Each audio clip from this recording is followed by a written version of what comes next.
Assalamualaikum warahmatullahi wabarakatuh. Perkenalkan, nama saya Kiki Ananindung yang 2019-096 dari Prodi Pendidikan Kudus Madrasah Universitas Mulia Kudus.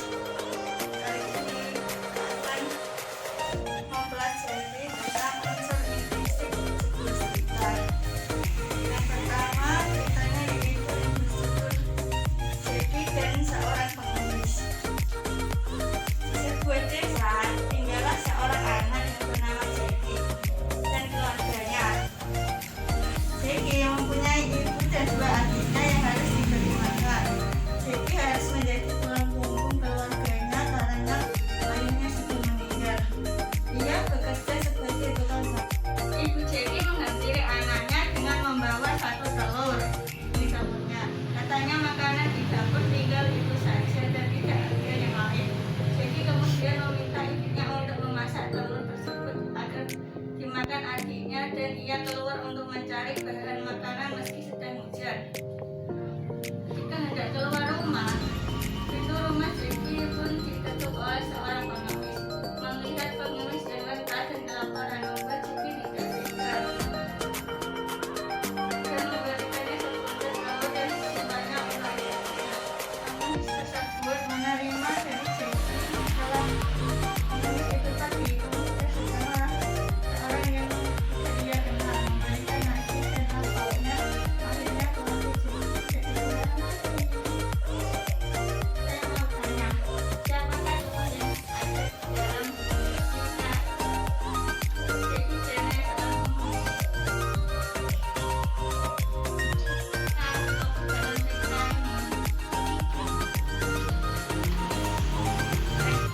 Saat selesai bermain, Tino di perjalanan pulang. Tino lari kejar-kejaran dengan temannya. Sesampainya di rumah, kemudian Tino dipanggil oleh ayahnya dan ditanya, "Apakah kamu tadi memecahkan celengan?" Tino pun menjawab, "Aku tidak memecahkan celengan. Tadi aku bermain bersama teman-temanku." Ayah menjawab, "Tapi kok ada bekas pecahan celengan di belakang rumah?" Rumah dan kaget melihat celengan.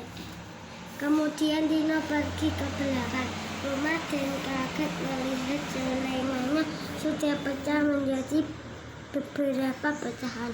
"Ada siapa yang mengambil celenganku?"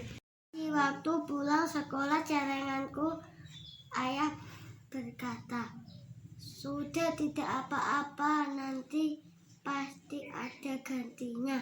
Padahal uang dalam celengan itu untuk membeli handphone dari uang hasil menabung.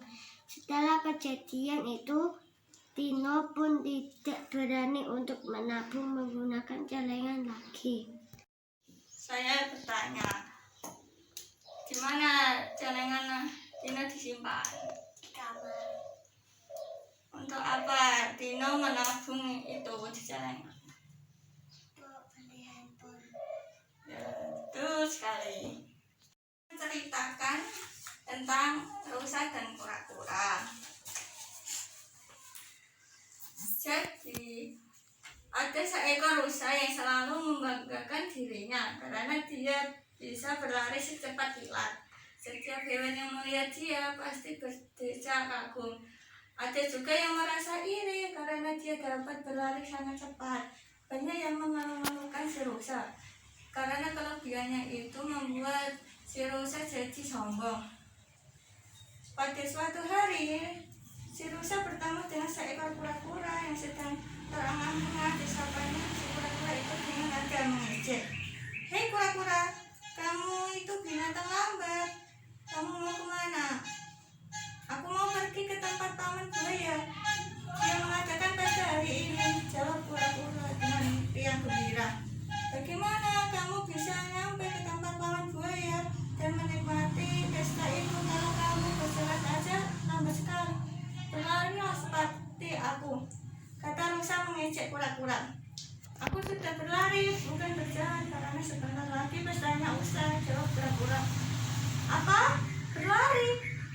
saja sangat lambat, apalagi berjalan sangat lambat sekali. Dasar pura-pura tidak berguna. Kenapa kamu berkata seperti itu? Ayo kita lomba lari. Siapa yang menang akan mendapatkan hadiah. Balas pura-pura. Kamu menentang aku. Ya salah tua. Aku jamin kamu pasti kalah. Sultan ini tidak ada yang bisa menandingi kecepatanmu dalam berlari. Ajak Lisa. Oke, besok kita akan berlomba. Kita undang teman-teman untuk menyaksikan kita lomba. Jawab pura-pura sambil terus berlari.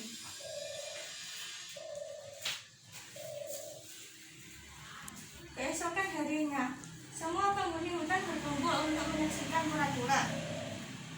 Pura-pura dan Rusa berlomba. Rusa dan pura-pura sudah siap untuk berlari. Ketika agak-agak untuk berlari diserukan, Rusa berlari secepat-cepatnya, dengan pura-pura pun sama berusaha untuk berlari secepat-cepatnya. Sesaat kemudian Rusa menengok ke belakang. Dia tidak melihat kura-kura. Rusa berpikir pasti si kura-kura tidak dapat melampuinya. Lalu si Rusa berteduh di bawah pohon besar sambil memakan daun. Angin bertiup sepoi-sepoi membuat Rusa mengantuk dan tertidur di bawah pohon.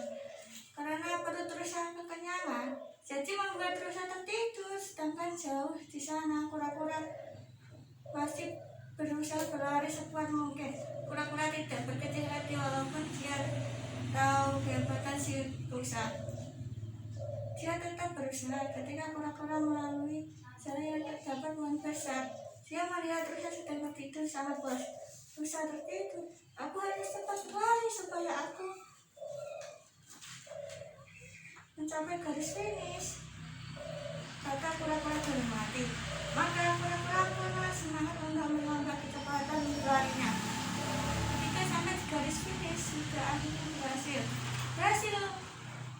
Rusa yang terbangun karena kaget dengan gemuruh suara penghuni yang berteriak-teriak yang memberikan semangat kura-kura. Dia terkejut karena melihat dirinya yang di bawah pohon. Loh, aku tadi kan mau berlari dan kura-kura. Ternyata aku tertidur pulas. Aku harus cepat berlari, kata Rusa, tapi tidak terlambat karena kura-kura sudah mencapai garis finish dan kura-kura adalah pemenangnya. Rusa sangat menyesal karena tidak dapat memenangkan lomba itu. Padahal itu sangat mudah sekali dia memenangkan kalau Rusa tidak tertidur. Kedua yaitu cerita tentang Rahmat, si anak yang rajin. Di sebuah desa tinggallah seorang anak yang bernama Rahmat dengan ayahnya. Rahmat dan ayahnya tidak punya banyak harta. Ayahnya bekerja sebagai tukang sayur keliling. Ini adalah ayah Rahmat.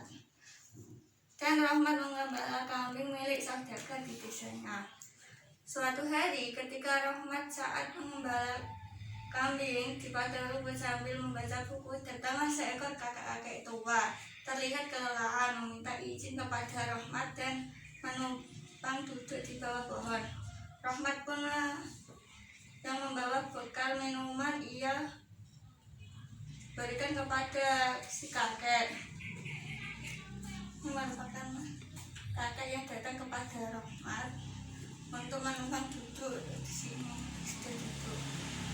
Kakek bertanya kepada Rahmat, apakah kamu tidak sekolah? Dengan sedih Rahmat menjawab bahwa keluarganya tidak punya uang untuk menyekolahkan Rahmat. Tapi meski begitu Rahmat tetap semangat dan rajin membaca dari buku yang ia pinjam dari temannya.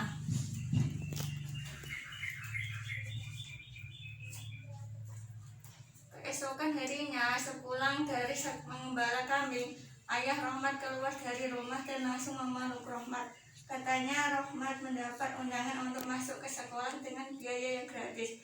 Alangkah kaget dan senangnya Rahmat ketika ia berangkat ke sekolah dan bertemu dengan si kakek yang duduk bersamanya. Waktu itu ternyata adalah kepala sekolah dari tempat sekolahnya ia yang akan belajar. Ini Rahmat saat akan dipeluk oleh bapaknya yang menggambarkan bahwa Rahmat akan masuk sekolah dengan biaya gratis. Karena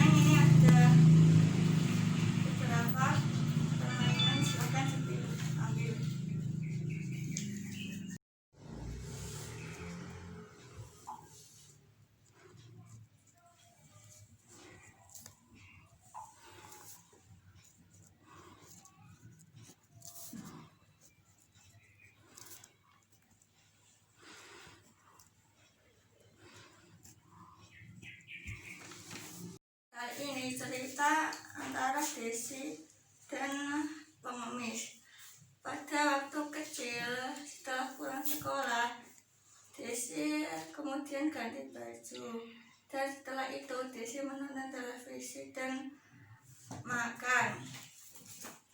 Ini Desi dan menonton televisi setelah pulang sekolah. Pada saat Desi menonton televisi, Desi dipanggil oleh teman-temannya untuk diajak bermain. Ketika hendak keluar rumah, pintu rumah diketuk oleh seorang pengemis. Pengemis itu kemudian berkata, "Sedekahnya, Dek." Setelah itu, Desi masuk ke dalam rumah untuk mengambil makanan karena uang jajannya tinggal 500. Desi pun bilang, "Pak, ini makanan untuk Bapak." Kemudian pengemis pun menjawab, "Kalau ada uang saja, Dek, nanti dimarahi ibu loh." Desi pun menjawab, "Saya adanya uang 500, Pak. Bapak mau?" Pengemis pun menjawab, "Gak apa-apa, Dek, daripada nanti kamu dimarahi oleh ibumu." Kemudian Desi masuk ke rumah, mengembalikan makanan dan mengambil uangnya. Desi pun menjawab, "Ini, Pak, uang untuk Bapak." "Terima kasih, Dek," kata pengemis. Setelah pengemis itu pergi, kemudian Desi pergi bersama teman-temannya untuk bermain di tanah lapang. Ini Desi saat akan memberikan uang kepada bapak pengemis ini karena kasihan. Sekian dari saya. Terima kasih apabila